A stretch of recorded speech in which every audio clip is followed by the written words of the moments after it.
లలిత exchange Utsav పాత నగల అదే బరువుకి కొత్త నగలు తీసుకో నగల ప్రైస్ లో 20% ఆదా చేసుకోవచ్చు. ఆ ఫ్రాంచైజ్ కి ఓపెనింగ్ కి నేను మనోని వేసిన, ఎందుకంటే మనోడే నేను సెలబ్రేట్ లా ఫీల్ అయ్యి అందరిని మనోడు కూడా ఎందుకు వచ్చిందంటే అన్న ఓపెనింగ్ ఉంది, అన్న నాకు సపోర్ట్ చేస్తున్నట్టుగా వచ్చిండు. ఒక్క రూపాయి కోసం రాలేదన్న తను. ఎలాంటి రెడ్ బకెట్ సంబంధించిన వాళ్ళ బ్రాండ్ కానీ ఎలాంటి కొలాబరేషన్స్ కూడా పెట్టుకోలేదు. నా కోసం వచ్చిండు. తనకు సంబంధించిన ఫ్యాన్స్ అయినా ఇలా అయినా కలుసుకోగలుగుతా అని చెప్పి ఆ హ్యాపీనెస్ తో వచ్చిండన్న. కానీ ఒక్క రూపాయి తీసుకోలేదు. యూట్యూబ్ లో కూడా తనకి సబ్స్క్రిప్షన్ ఎంత ఉంది, 5 lakhs ఉన్నాయి. అవును. తను ఇంతవరకు 1 రూపీ కూడా దాని నుంచి సంపాదించలేదు. అంటే ఇలా నమ్మొచ్చింది, మానిటైజేషన్ చేయించుకోలేదన్నా. ఇప్పటికి ఇంకా ఇప్పటికి చేయించుకోలేదు. అనుకుంటే లక్షలు సంపాదిస్తుండే. అందరు అంటారు బిగ్ బాస్ పోతే ఎందుకు పోతున్నావు, రైతు పేరు చెప్పుకొని పైసలు సంపాదించడానికి పోతున్నావు నువ్వు. అలా పైసలు వస్తాయి, ఎంత వస్తాయి తెలియదు, వస్తాయి అన్న విషయం తెలుసు. ఇంత వస్తాయి అంత వస్తాయి, ఆ పర్పస్ ని పోతాం అనుకున్నారు.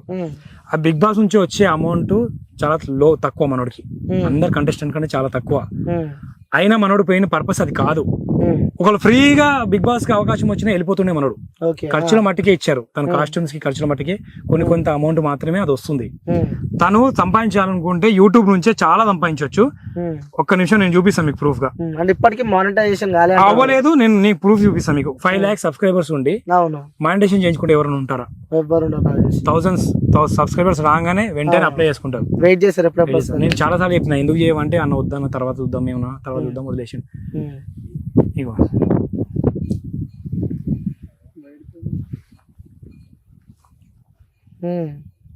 చేయించుకోలేదు. నువ్వు పిచ్చోనవా అని అడిగినా నేను. ఎవరైనా అనుకుంటాం కదా అన్న, 4 రూపాయలు సంపాదించుకుంటారని అనుకున్నాం, కానీ 1 రూపాయి సంపాదించుకోడు. బిగ్ బాస్ లోపల పోయేటప్పుడు రూపాయి లేదు, నేను దగ్గర నుంచి చూసిన. అందరు పైసల గురించి అనుకుంటారు కానీ పైసలు కాదా నీకు. అదొక గోల్. చూడొచ్చు, ఇగో ఇప్పటికి 5 lakhs సబ్స్క్రైబర్స్ ఉన్నా కూడా ఇప్పటికీ తన ఛానల్ మానిటైజేషన్ కాలేదు. సో ప్రూఫ్స్ కూడా మనకి వాళ్ళ ఫ్రెండ్స్ లైవ్ లో చూపిస్తున్నారు. సో చూడొచ్చు. సో ఇది మీకు డీటెయిల్స్ మొత్తం ఇస్తా. నిజంగా నేను నమ్మలేకపోతున్నా బ్రో. ఇది ఒకటన్నా. తనకు నాకు తెలిసిన వాళ్ళు, ఇప్పుడు నాకు ప్రశాంత్ క్లోజ్ కాబట్టి ఏదన్నా వేరే యాడ్స్ గురించి, ప్రమోషన్స్ గురించి అడిగారు. నేను వాళ్ళకి మాట ఇచ్చిన, నేను చేసేస్తా, మన ఫ్రెండ్ వాడు చెప్తే నేస్తాడని. ఫోన్ చేసి ప్రశాంత్ ఇట్లా ఒకటి ఉంది చేయాలి, అమౌంట్ ఇస్తారని అన్న నేను చేయను అన్న. నేను షాక్ అయినప్పుడు ఇక అర్థమైపోయింది ముచ్చడం. ఆయన ఒక్క వీడియో కూడా చేయాలనుకోలేదు, అట్లా డబ్బులు సంపాదించుకోవాలి అనుకోలేదు. తను రైతుగానే వెళ్ళాడు, వాళ్ళకు చెడ్డ పేరు తీసుకురావద్దని అనుకున్నాడు. చాలా మంది అట్లా అనుకుంటున్నారు, కానీ తను లోపల బిగ్ బాస్ పోయేటప్పుడు పైసలు లేవన్నారు, రూపాయి జేబులో. అంటే నేను 2 రోజుల ముందు ఫోన్ చేసిన బిగ్ బాస్ వెళ్తుంటే, షాపింగ్ వెళ్దాం చేద్దాం అని చెప్పి ఫోన్ చేసిన. అలా నేను మసాలా కొడుతున్నా, బాయ్ దగ్గర ఉన్న మళ్ళీ చేస్తాను. బిగ్ బాస్ అవకాశం వచ్చినప్పుడు 2 రోజులు వచ్చినాక 2 రోజులు ఇంకా లోపలికి వెళ్ళేటప్పుడు మసాలా కొట్టుకుంటూ కూర్చున్నాడు వాళ్ళ ఇంటి పొలం దగ్గర. ఆ సింప్లిసిటీ అది. తన రూపాయి సంపాదించలేదు. తన అప్పుడప్పుడు కూడా బిగ్ బాస్ కోసం, ట్రయల్స్ కోసం హైదరాబాద్ పోవడానికి చేయడానికి కూడా ఆయన దగ్గర జేబులో డబ్బులు లేవు అన్న. ఒక 500 ఉన్నాయి, 1000 ఉన్న సిచ్యువేషన్ ఉంది ఆయన దగ్గర బస్సుకి వెళ్ళడానికి. నేను దగ్గర నుంచి చూసిన. నేను అనుకునేటోని, ఒకవేళ తినే చేస్తే నలుగురికి హెల్ప్ చేసేటోడు, అంటే వచ్చేది అమౌంట్ చేసేటోడు నలుగురికి, తనే తీసుకునే సిచ్యువేషన్ లో ఉన్నాడు. అంటే తను రూపాయి ఎక్స్పెక్ట్ చేయట్లేదు. అది చాలా గొప్పతనం. ఎందుకంటే చేతిలో మనకి ఆపర్చునిటీ ఉంది, చేసుకోవచ్చు. అది చేసుకుంటే వెల్ సెటిల్ ఉంటుంది ఇంకా. సో మీరు చెప్పండి బ్రదర్. వాడు పైసలు సంపాదించుకుంటా అంటే ఖచ్చితంగా సంపాదించుకుంటే, ఒకవేళ ఖచ్చితంగా రైతులకు సాయం చేస్తాడన్న. రైతులకు అయినా సరే ఎవరన్నా అంటే పోయేటప్పుడు ఒక మాట చెప్పిండు అన్న, పైసలు వస్తాయి. ఇప్పుడు ఇలా 1 రూపాయి సంపాదించలే, అందులో వచ్చే ఒక స్మాల్ అమౌంట్ వస్తుంది. ఎన్ని వీక్స్ ఉంటాం, ఏముంటాం తనకు కూడా తెలియదు కదా. ఓటింగ్ గేమ్స్ ప్రకారం వచ్చిన తర్వాత మాత్రం అన్న, అంటే నిరుపేద రైతులు ఎక్కడన్నా సెలెక్ట్ చేసి, మన ఏరియానే కాకుండా ఓవరాల్ గా తెలంగాణ, ఆంధ్రాలో చూసి సెలెక్ట్ చేసి ఎంతో అంత మనం సహాయం చేసుకుంటా వీడియోలు చేసుకుందాం అని చెప్పిపోయిండు. 100% చెప్పిండు. ఆ డబ్బులు కూడా ఆయన ఖర్చు చేస్తాడు నాకు తెలుసు. వాళ్ళ నాన్న అయితే వచ్చిన అమౌంట్ మా బాబు వచ్చే కంటే ముందే ఇంకా నా సహాయాలు చేయాలని చూస్తున్నాను. వాళ్ళ నాన్న ముందే కొడుకు కదా, డబ్బులు సంపాదిస్తుండే దాచిపెట్టుకోవాలని చూస్తాడు. బాబు వస్తే అమౌంట్ వీళ్ళకి పంచాం, వాళ్ళకి పంచాం అనే ఉద్దేశంలో ఉన్నాడు డాడీ. ఆయన వచ్చినాక పంచామన్నాడు, ఈయన ముందే పంచామంటాడు. ఇప్పుడే పైసలు వస్తున్నాయంటే ఫస్ట్ మన జోబులు నింపుకున్న తర్వాత చూస్తారు, ఎవరైనా చూస్తారు. అట్లా కమర్షియల్ ఉంటారు. ఫాదర్ కూడా లేరు, వాళ్ళ ఫాదర్ కూడా ఎప్పుడు అడగలే, అమ్మ నువ్వు ఇది చేసుకోవచ్చు కదా, అట్లా సంపాదించవచ్చు కదా, ఇట్లా సంపాదించవచ్చు కదా అని కూడా అడగలే. సో అట్లా మీరు చెప్పండి బ్రదర్. అంటే వాడు పెట్టుకున్న లక్ష్యానికి ఖచ్చితంగా చేరుకోవాలని ఫిక్స్ అయిపోయినా అన్న. ఇక వేరే అమౌంట్ అవి ఇవి ఏం అది ఆలోచన లేదా దానికి మొత్తానికి. ఓన్లీ బిగ్ బాస్ లక్ష్యం పెట్టుకున్నాడు, ఒక రైతుని నిలబెట్టాలి, ఆ పెద్ద అది స్టేజ్ మీద నిలబెట్టాలని పెద్ద ప్రోగ్రామ్ కదా అన్న. అంటే రైతు బిడ్డ అని చెప్పి ఒక ట్యాగ్ వాడుకొని అక్కడికి వచ్చి అమ్మాయిలని ఫ్లడ్ చేస్తున్నా ఫ్లటింగ్స్ అవి కాదన్న. 24 hours దానిలో మనకు షో చూపిస్తున్నారు. 1 hour కంటెంట్ అందులో మంచిగా 10 నిమిషాలు కూడా రాదు. సో వాళ్ళ టీఆర్పీ రేటింగ్స్ కోసం మేబీ క్లోజ్ ఉన్న టైం ఉన్నాడేమో, దాన్నే హైలైట్ చేసి చూపించారు. ఇంకా వేరే చాలా యాక్టివిటీస్ తను 24 hours చూసినాం కదా, చాలా యాక్టివిటీస్ ఉన్నాయి. వాళ్ళకి ఏ కంటెంట్ కావాలో ఆ కంటెంట్ వేస్తారన్న పబ్లిక్ రిసీవ్ చేసుకోవడానికి. మీరు చెప్పండి, పల్లవి ప్రశాంత్ కి గర్ల్ ఫ్రెండ్ గానీ ఏమన్నా అంటే బ్రదర్స్ కన్నా ఫ్యామిలీ కన్నా ఫ్రెండ్స్ తో ఎక్కువ షేర్ చేసుకుంటారు నిజమన్నా. ఇప్పుడు స్కూల్లోనే ఊకే కొద్దిగా బ్లాక్ ఉంటే కర్రోడా అని ఊకే అందరు వాడు చేయాలనే ఇంట్రెస్ట్ వానికి ఉండదు. ఇట్లా కాదు వాళ్ళకు అమ్మాయికైనా కర్రోడా అని ఇప్పుడే అంటారు, నేను చేస్తే నా ఇజ్జత్ పోతుంది అని వాళ్ళకి ఉంటది. అట్లా ఇంతవరకు లేదు, లవ్ స్టోరీ లేదు. లోపలికి రైతు బిడ్డ లోపలికి వచ్చినాక తర్వాత కూడా అమ్మాయితో లవ్ ట్రాక్ నడుపుతుండు, రితిక ఇద్దరికి ఏదో ఉందని చెప్పి కూడా చాలా ట్రోల్స్ వస్తున్నాయి. అంటే బయట కూడా అలానే ఉండేవాడా? లేదు, చూసే ప్రేక్షకులు కూడా అర్థమైపోయింది. అమ్మాయి లోపలికి వెళ్ళి కావాలని మనల్ని బ్యాడ్ చేయడానికి కంటెంట్ క్రియేట్ చేసి, అది తెలుసుకున్నాక మనోడు చాలా సైలెంట్ తెలుసుకున్నాడు తన మోసాన్ని. చాలా మంది బయట నుంచి కూడా సపోర్ట్ చేస్తారు ఈ అమ్మాయి గురించి, ఇట్లా తప్పు చేసింది ఇట్లా చేయకూడదు అని చెప్పి. నాగార్జున సార్ కూడా చెప్పారు కదా స్టేజ్ మీద, ఆడుకో కానీ మనుషులతో ఆడుకోకని చెప్పిండు. అంత పెద్ద సార్ మనకు అట్లా చెప్పినప్పుడు అర్థం చేసుకోవాలి. ఇంకోటి మీరు కూడా చూసిండొచ్చు, పల్లవి ప్రశాంత్ లోపలికి వెళ్తేప్పుడు ఒక చెట్టు కూడా అసలు రైతు బిడ్డనా అని చెప్పి కూడా ఆ చెట్టు ఇచ్చేటప్పుడే ఆకులు రాలిపోయినాయి, కట్టె ఉంది చెట్టు ఇచ్చేటప్పుడే. ఇప్పుడు ఎవరైనా చెట్టు ఇచ్చినప్పుడు ఈజీగా పెరిగే చెట్టు అయితే ఇయ్యరు కదా, అది ఏదో ఉందన్న అది మనం జిమ్మిక్ ఉంది. ఇచ్చిన తర్వాత కూడా దానికి కావాల్సిన వాతావరణం కావాలి, అక్కడ ఆ వాతావరణం లేదు. దానికి వాటర్ ఎక్కువ పోయేది, ఇష్టం వచ్చినట్టు కంటెస్టెంట్స్ వాటర్ పోస్తున్నారు. 3 days కి ఒకసారి వాటర్ పోయాలంటే దానికి ఎక్కువ ఉండొద్దు తడి. సో అది ఒకటి. తర్వాత దానికి కావాల్సిన ఎరువులు ఉండాలి. ఒక మట్టి ఇస్తే మొక్కిస్తే సరిపోదు కదా, ఆ మట్టికి ఎరువులు కావాలి, దానికి కావాల్సిన స్ప్రేలు కావాలి. అవన్నీ తను అడుగుతూనే ఉన్నాడు కెమెరా ముందుకు వచ్చి, కానీ తను ఇవ్వలేదు. జస్ట్ చెట్టు పెట్టి నీళ్లు పోస్తే అది పెరగాలంటే కూడా అది కాదు కదా. తనకి ఏం కావాలో ఒక రైతుకు తెలుసు, రైతు కావాల్సింది ఇస్తేనే కదా తను ఏదైనా చేసి చూపిస్తాడు. ప్రతిసారి సింపతి గేమ్ ఆడుతుండు పల్లవి ప్రశాంత్ అంటున్నారు. మరి సింపతి గేమ్ ఏమనిపించింది? కింద పడ్డ అన్నం తీసుకొని తింటే ఏమైంది? ఒక రైతు కష్టపడితే ఒక ఇత్తుడు కూడా పడియాడన్న, 2 మెతుకులు ఎట్లా పండిస్తాడన్న? ఒక ఇత్తుకును ఇప్పుడు ఉసుకలు ఉన్నా కూడా ఇట్లా జల్లి పట్టి అలా కింద ఇత్తులు తీసి ఆ ఉసుక పడేస్తారు. ఒక రైతు కష్టపడ్డప్పుడు ఒక ఇత్తును కూడా పోనీయాడు, ఆ మెతుకుని ఎట్లా పోనిస్తాడన్న? పోనీయాడు, ఇంటికాడ కూడా పోనీయాడు. అట్లనే మళ్ళీ ఒకటి రీల్ తీసిరు కదా అన్న, ఆ రీల్ కూడా అలా బొక్కలు ఉంటాయి, తీసిరు. అది ఇస్తే మన ఇక్కడ నుంచి ఇట్లా బొక్కలు బయటకి ఇట్లా పడేస్తాడు, తిన్నాక బొక్కలు ఎవడైనా పడేస్తాడు. దాని వల్ల ఫుడ్ పడేసినట్టు చూపించేదాన్ని. ఇక్కడ 2 అంటే ఏది దొరికితే ఏదేద్దామని అది కళ్ళ. ఇప్పుడు కొందరికి ఏముంటది అంటే ఒకటి ఎదుగుతుంటే ఊరవలేని గుణాలు ఉంటాయి, కళ్ళమంట అదేమంట అన్నాడ. వాళ్ళు ఎవరు ఏరా అన్న, అందరు చేస్తారు. మన నామినేషన్ లో కూడా బీటెక్ బాబులు అని చెప్పి రైతు అని చెప్పి కూడా చేసింది కదా, అది కూడా తప్పు. బీటెక్ ఇంజనీరింగ్ చేసినా 8 సంవత్సరాలు జాబ్ చేసినా 30 రోజులు పని చేస్తే 1వ తారీఖు శాలరీ వస్తాను విషయం నాకు తెలుసు. అయినా కూడా 30 రోజులు వేసుకుంటే పని చేస్తాను నేను. కానీ ఒక రైతు అప్పు తీసుకొచ్చి 6 నెలల వరకు ఓపిక గా వెయిట్ చేసి అన్న వస్తుందా పోతుందా కూడా తెలియదు, పంట నష్టం. సో వాళ్ళకి వీళ్ళకి పొంతన ఉందా అసలు? ఆ చెప్పడం కూడా చాలా తప్పది. మా తాత కూడా రైతే అంటున్నాడు. తాత రైతు అంటే తాత రైతు, వాళ్ళ అయ్య రైతు కాదు, తన రైతు కాదు. తాత రైతు అయితే నువ్వు అసలు ప్రశాంత్ కి సపోర్ట్ చేస్తూ మాట్లాడేటోని. అమర్ నువ్వు కలిపి ప్రశాంత్ పక్కన పెట్టిన అనిపించింది. అది ఒకటి వాష్రూమ్ లో కూడా తను అమర్ చెప్పి మనం అందరం ఒక రీజన్స్ పట్టుకొని మనం నామినేషన్ చేద్దామని ప్లానింగ్ తో వేరు. వాళ్ళ నామినేషన్స్ కి రీజన్స్ లేవు, వీళ్ళందరూ అనుకోని పోయారు అక్కడికి. 9 మంది ఒక మీద నామినేషన్ చేశారంటే ఆ పర్సన్ ఎంత స్ట్రాంగ్ అయి ఉంటాడు? వీక్ క్యాండిడేట్స్ మీద ఎవరు ఏడు, స్ట్రాంగ్ క్యాండిడేట్ మీద పడతాడు. ఎందుకంటే వాడు వెళ్ళిపోతే వీడు గెలుస్తాడు. తెలుసా, అది వాళ్ళకి తెలిసిపోయింది. శివాజీ కూడా వెళ్ళి చెప్తున్నాడు, బాబు వాడు టాప్ అయిన ఉంటాడు రా బాబు అంటున్నాడు. అవును, ఆ విషయం వాళ్ళకి అర్థమైపోయింది. మన షకిల కూడా నామినేషన్ అయి బయటికి వెళ్తేప్పుడు కూడా కామెంట్స్ పల్లవి ప్రశాంత్ ఎవరైనా ఇప్పుడు నువ్వు మా ఇంటికి వస్తావు అన్న, ఫస్ట్ ఫ్రీ ఉంటావా? ఒక 5-6 రోజులు అయితే ఫ్రీ అవుతావు కదా. టైం పడుతుంది కదా. వాడు ఫస్ట్ వచ్చినప్పుడు భయమైంది, చెప్పులు లేకుండా వచ్చిండు. తర్వాత కూర్చున్నాడు, తర్వాత కూర్చొని ఫ్రీగా కాలు మీద కాలు వేసుకున్నాడు ఫ్రీగా. తర్వాత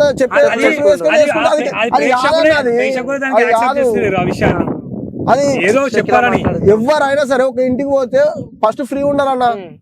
ఉంటుంటే ఇప్పుడు ఒక అమ్మాయికి పెళ్లి అవుతుంది అన్న, పెళ్లి అయినప్పుడు ఫ్రీ ఉంటదా? ఒక 4 నెలల తర్వాత ఫ్రీగా ఉంటది. ఆమె మన ఇల్లు అనుకొని ఫిక్స్ అయిపోతుంది. అప్పుడు వాళ్ళ ఇంట్లో ఎట్లుందో అట్లనే ఉంటది. మరి ఇది కూడా అంతే. ఇప్పుడు వాళ్ళ ఇంట్లో ఎట్లుంటదో అట్లనే ఉంటది కదా తర్వాత కొన్ని రోజులుగా అయినాక. ఫస్ట్ అయితే భయం ఉంటది, బుగులు ఎవరి ముంగట కాలేసుకోవాలి, ఎవరి ముంగట అట్లుంటాయి అన్న. కొన్ని భయం ఉంటది. కంటెస్టెంట్స్ కూడా ఇప్పుడు స్టార్టింగ్ రోజు హాయ్ అది ఇది అని చెప్పి లాగా డ్రెస్సింగ్ తోని ఇప్పుడు లోపల ఉండే తర్వాత ఏమైపోయింది, ఎట్లా ఉంటాయి ఆ డ్రెస్సులు వేసుకొని కూర్చోడు. మనిషి అనేవాడు స్టార్టింగ్ పరిచయం లేనప్పుడు వెళ్ళినప్పుడు కొద్ది సిగ్గు, కొన్ని ప్రాబ్లమ్స్ ఉంటాయి, అవి పాటిస్తాడు. తర్వాత మన ఇల్లు మన వాళ్ళు అంతా ఒకటే అన్నప్పుడు ఓపెన్ అయిపోతారు. సో చెప్పాలంటే మీరు ఏం చెప్తారు ఇప్పుడు వ్యూవర్స్ కి చెప్పాలంటే, పల్లవి ప్రశాంత్ ఫ్యాన్స్ కి చెప్పాలంటే? ఇక్కడ చిన్నప్పటి నుంచి నువ్వు కలిసి మెలిసి ఉన్నావు, పల్లవి ప్రశాంత్ ఎలాంటి వాడు అంటే మనకి ఏం సమాధానం చెప్తావు? అంటే ఇప్పుడు మంచోడు అన్న, ఒక మాట విధానమైనా మంచిగా ఉంటది. అంటే మనసులో ఏం పెట్టుకోడు, ఉన్నాడు ఉంటాడు, మంచిగా ఉంటాడు. అందరు సపోర్ట్ చేసిరు కదా, ఇట్లనే సపోర్ట్ చేసి ఇట్లనే ఉంటే వాడిని గెలిపించి వాడు వచ్చినప్పుడు వాడు ఏంది, వాడు ఎంత మందికి సహాయపడతాడు అన్ని మేము చూపిస్తామన్న, వీడియో ద్వారా చూపిస్తాం. అంతే మనం ఎందుకు బాధపడుతున్నావు చెప్పు, ఎందుకు ఆనందించకుండా ఉంటున్నావు? అంటే అన్నట్లా బాగా అన్న. ఇప్పుడు బీటెక్ అన్నారు, బీటెక్ అనగానే ఇట్లా సపోర్ట్ కొట్టారు. కానీ రైతు లేకపోతే తినలేము అని వాళ్ళకి తెలియదా అన్న? ఇప్పుడు ఆయన స్టడీ చేయకపోని ఏం కాదు, కానీ రైతు అనేవాడు పండియకపోతే మొన్న టమాటా రేట్ ఎట్లా అయిందన్న, గిల ఆడారు. రైస్ రేట్ పెరగగానే అమెరికానే పరిగెత్తిచ్చింది, వెళ్ళారు స్టోర్లకు పరిగెత్తుకుంటూ వెళ్ళారు. ఎవరు కదిలిస్తే అది రైతు కదిలిస్తేనే అట్లుంటది అని చెప్తున్నాను. చివరి చెప్పాలంటే ఏం చెప్తావు పల్లవి ప్రశాంత్ గురించి? పల్లవి ప్రశాంత్ అనేటోడు మంచోడు అన్న. వాళ్ళ దగ్గర పైసలు ఇంతవరకు తీసుకోడు. ఒకవేళ అంటే సంపాదించుకునే అవగాహన వచ్చింది అనుకో, ఖచ్చితంగా అందరికి సహాయపడతాడు అన్న. ఇదైతే పక్కా చెప్తా. సో బ్రదర్ మీరు చెప్పాలంటే ఏం చెప్తారు? ఎందుకంటే ఆయన డ్రీమ్ ని సక్సెస్ చేసిన దాంట్లో మీరు వన్ ఆఫ్ ద మెంబర్ అనుకుంటున్నారు. సో మీరు చెప్పాలంటే ట్రోలర్స్ కానీ వ్యూవర్స్ కానీ, ట్రోలర్స్ కూడా మాకు సపోర్ట్గా ఉన్నట్టే అన్న. ఎందుకంటే ట్రోల్ చేస్తేనే మేము మా వాడు కొద్దిగా ఎంతో ఇంకా పరిచయాలు కొద్దిగా నెక్స్ట్ లెవెల్కి వెళ్ళిండు. సో వాళ్ళు కూడా మాకు హెల్ప్ చేసినట్టే. కానీ కొద్దిగా మీరు అర్థం చేసుకోండి, అక్కడ అందరూ సెలబ్రిటీస్, మనోడు కామన్ మ్యాన్, అంత దూరం వెళ్ళిండు. ఇలాంటి అవకాశం మళ్ళీ వస్తుందా రాదా తెలియదు. ఇలాంటి టైంలో మన సపోర్ట్ ఉండాలి. ట్రోలర్స్ కూడా అదే చెప్తున్నాను. అంత వరకు పోవాలంటే ఎంత డబ్బు సంపాదించలేదు, ఒకవేళ ఏమన్నా సంపాదించిండు, ఏమన్నా జరిగింది, వీళ్ళకి ఇన్ని ఆస్తులు అన్ని ఆస్తులు అని చెప్పి కొన్ని మీడియా ఛానల్ కూడా మాట్లాడుతున్నాయి. వాళ్ళు ఒకవేళ ఏదన్నా ప్రూవ్ చేస్తే మేము దేనికంటే దానికి ఒప్పుకుంటాం. ప్రశాంత్ వీళ్ళ దగ్గర దీనికోసం తీసుకున్నాడు, ఈ ప్రమోషన్ పెట్టిండు, దీనికి డబ్బులు తీసుకున్నాడు అని ప్రూవ్ చేస్తే మేము దేనికంటే దానికి ఒప్పుకుంటాం. తను రూపాయి తీసుకోవట్లేదు, రైతుల కోసము ఏదో చూపించడానికి మాత్రమే లోపలికి వెళ్ళిండు. వచ్చిన తర్వాత కూడా ఆ డబ్బును తను పెట్టాడు. ఈ మాట గుర్తుపెట్టుకోండి, ఎందుకంటే ఇప్పుడు ఈ 3 నెలలతోని బిగ్ బాస్ అయిపోతుంది, కప్పు తీసుకొస్తాడు అయిపోదు, మళ్ళీ తన కంటిన్యూగా లైఫ్ ఉంది. సో అక్కడైనా జనాలు ఒక రోజు ప్రశ్నిస్తారు. సో అలాంటి పనులు ప్రశాంత్ గురించి కూడా మేము చాలా బయట వింటున్నాం అన్నమాట. బెంజ్ కార్లు ఉన్నాయని. ఏ బెంజ్ కార్లు లేవు, ఆయనకు బైకే లేదు. అంటే అన్న ఇక్కడికి పోవాలంటే రా అంటే ఆటో ఎక్కో బస్సు ఎక్కో దింపడానికి పోతాడు. పల్సర్ రెడ్ కలర్ అయితే తీసుకెళ్లి ప్రజ్ఞాపూర్ కాడ దింపితే ఆయన బస్ ఎక్కుతాడు. ఇడికి రా అంటే ఆడికి రా అంటే బస్సు ఎక్కి వస్తాడు. ఆయన గంతగానే ఉంటే కార్లలో తిరుగుతుండే సోకులు ఉంటాయి. హైదరాబాద్ లో తిరిగినప్పుడు నా బండితో మేము ఇద్దరమే తిరిగినాం అన్న. నేను వీడియోలు తీద్దు, వాడు ముంగడు ఉండేవాడు. కానీ నాకు బాధ అనిపిస్తుంది, అంటే ఒక కామన్ మ్యాన్ వెళ్తే వీళ్ళందరూ టార్గెట్ చేస్తారు సెలబ్రిటీస్. ఆ విషయంలో నాకు చాలా బాధ అనిపిస్తుంది. కానీ హైదరాబాద్ లో తిరిగినప్పుడు అన్న వీడియోలు తీసేటప్పుడు వాడు అప్పటి వీడియోలు చూడన్నా బక్క కట్టెప్పులో లెక్కలు ఉంటాడు. మస్తు తిరిగినామన్నా, అసలు నిద్ర లేదు, తిండి లేదు, ఏం లేదన్న. వర్షం పడుతుంటే కూడా తిరిగినాం, తడిసిపోయినాం. నాకైతే 2 రోజులు జ్వరం వచ్చిందన్న. అది ఆ కష్టం అంటే ఎంత కష్టపడితే అంత వరకు పోతారు. పిచ్చోళ్ళు అనుకున్నాను మనం, అది అవదురా అనుకున్నారు. మీ ఊర్లలో కూడా చాలా మంది అదే పిచ్చోళ్ళ చేస్తున్న వీడియోలు చేస్తున్నా అని చెప్పి కూడా చాలా పక్కన అంటే స్టార్టింగ్ ఉండే, కానీ తన కష్టాన్ని అర్థం చేసుకుని ఆ ఊరోళ్ళు ఇప్పుడు ముందు వచ్చి నిలబడుతున్నారు. ఫుల్ సపోర్ట్ ఫ్యామిలీకి ఈ రోజు. ఇంకోటి ఈ యూట్యూబ్ ఛానల్స్ కానీ ఈ మీడియా కానీ ప్రశాంత్ ఇంత ఉంది అంత ఉందని డైరెక్ట్ స్టేట్మెంట్ ఇచ్చేస్తుంది. ఒక్కసారి మీరు ఊరికి రండి, మమ్మల్ని మా ఇంటికి రావద్దు, మమ్మల్ని అడగొద్దు. డైరెక్ట్ విలేజ్లో వీళ్ళకి ఎన్ని ఎకరాలు ఉంది, వీళ్ళ బతికేంది, వీళ్ళకి ఎన్ని కార్లు ఉన్నాయి, మరి 3 అంతస్తుల బిల్డింగ్ ఉందా, ఆ ఊర్లోనే లేదు, ఆ ఊర్లోనే ఆ ఇల్లు లేదు. మూడు ఉంటదా అన్న ఊర్లలో? ఒక్కసారి 26 ఎకరాల జాగనంట, మళ్ళా 2-3 కార్లనా, బెంజి కార్లు ఉన్నాయంట. మళ్ళా అది ట్రాక్టర్లు ఉన్నాయంట 4. 50 రూపాయల బస్ ఛార్జ్ హైదరాబాద్ పోనీకి లేవు ఆయన దగ్గర. పైసలు ఉన్నాయన్న మన దగ్గర, వాడు సంపాదించా అనే ఫీలింగ్ లేదు మన దగ్గర. ఓన్లీ రైతుని ఒక స్థాయి సపోర్ట్ చేసింది కూడా అందే. అందుకే ఓపెనింగ్ లో పిలిస్తే వాడిని ఎందుకు పిలిచినవరా బాయ్, వాడేమైనా సెలబ్రిటీ అది అని కొంతమంది ఉంటారు కదా, వాళ్ళు అన్నారు నేను పట్టుకొస్తా అని చెప్పిన. సపోర్ట్ చేసి లోపల పోయిన తర్వాత కూడా నేను స్టేటస్ పెడితే స్టోరీలు పెడితే గానికి ఎందుకు రా బాయ్ అంటే అంత అదైపోయింది. కానీ అది మెల్లిమెల్లిగా జనాలు కూడా మారారు, ఎందుకంటే చూసారు గేమ్ లోపల ఏం జరుగుతుంది, ఎవడు ఎందుకు టార్గెట్ చేస్తున్నాడు, వీళ్ళనే టార్గెట్ చేయాల్సిన అవసరం ఏముంది అన్ని జనాలు చూసారు. అమ్మాయి కూడా ఎందుకు ట్రాప్ చేస్తుంది, ఆమె పర్పస్ ఏంటి, ఆ జనాలు తెలుసుకున్నారు, మనోడు రిసీవ్ చేసుకున్నారు. నాకు తెలిసి కప్పు తీసుకొని మనోడు బయటకు వస్తాడు, వచ్చినాక జనాలు అందరూ అది చేసుకుంటారు అన్న, మనల్ని ఓన్ చేసుకుంటారు మనల్ని. రైతు పేరు అయితే ఖచ్చితంగా ఇది ఓన్లీ ఇప్పుడు ఈ బిగ్ బాస్ సీజన్ ఏ సీజన్ అయినా సరే వచ్చింది అనుకోండి, అది తెలంగాణ ఆంధ్ర వరకు ఇక్కడ వరకే క్లోజ్ అయితే కంటెస్టెంట్ నేమ్స్ కూడా తెలియదు సరిగా బయట స్టేట్స్ వాళ్ళకి. మనోడు వస్తే కనుక ఇది మొత్తం కంప్లీట్ గా బయటకు వెళ్ళిపోతుంది, ఇండియా మొత్తం మాట్లాడుకుంటుంది దీని గురించి. కానీ బయట ట్రోల్స్ అయితే రైతు ఇజ్జత్ తీస్తున్నావు అది అని అంటారు కదా అన్న. అసలు రైతు ఇజ్జత్ ఎప్పుడు తీయలే, వాడు రైతును స్థాయిలో ఉంచినన్న. ఇప్పుడు రైతు పేరు అనేది మారుమవుతుంది, మీడియానైనా ప్రతి ఒక్క నోట్లైనా రైతు బిడ్డ పోయిండ్రా బిగ్ బాస్ కి. పెద్ద కొంతమంది ఉన్నవాళ్ళు అసలు క్లాస్ గా ఉండే వాళ్ళు ఉంటారు, వాళ్ళ పిల్లలు చిన్న పిల్లలు మంచి స్కూళ్ళలో పెరిగిన వాళ్ళు, వాళ్ళకి ఈ ఊరు వాతావరణం ఏం తెలియదు. అసలు డాడీ రైతు అంటున్నారు, అసలు రైతు అంటే ఎవరు అనే క్వశ్చన్ వచ్చింది ఈ రోజు. వాళ్ళకి తెలియదు కదా, వాళ్ళకి పంట ఎలా వస్తుంది, అన్నం ఎట్లా తింటాం, వాళ్ళ ఫ్యాక్టరీ నుంచి వస్తుందా, అది ఒక భూమి నుంచి వస్తుందా అని కూడా వాళ్ళకి అవగాహన లేదు. రైతు ఇప్పుడు బయట చెప్పుకోవాలంటే చిన్న చూపు అయిందన్న. ఇప్పుడు చూడన్న రైతు అని గల్లేసుకొని చెప్పుకోవాలని అన్నాడు కదా అన్న పల్లెగాడు. ఇప్పుడు మన ఇన్స్టాలల్లా ఒక్కొక్కరు చెప్పుకుంటారు అన్న, మస్తు చూసిన నేను. అంతకుముందు చెప్పుకోలే, వీడు చెప్పినప్పుడు చెప్పలే, ఇప్పుడు చెప్పుకుంటారు అన్న నేను రైతుని, ఇగో నాది పని ఇది గర్వంగా చెప్పుకుంటారు. గర్వంగా చెప్పుకునేటట్టు చేసినాడు, చేసి ఒక పెద్ద స్టేజ్ మీద నిలబడ్డాడు రైతు అని. నీకైతే ఇప్పుడు చాలా హ్యాపీ ఉంది అన్న. థ్యాంక్ యూ సో మచ్ అన్న. ఒకసారి డైలాగ్ జై జవాన్ జై కిసాన్.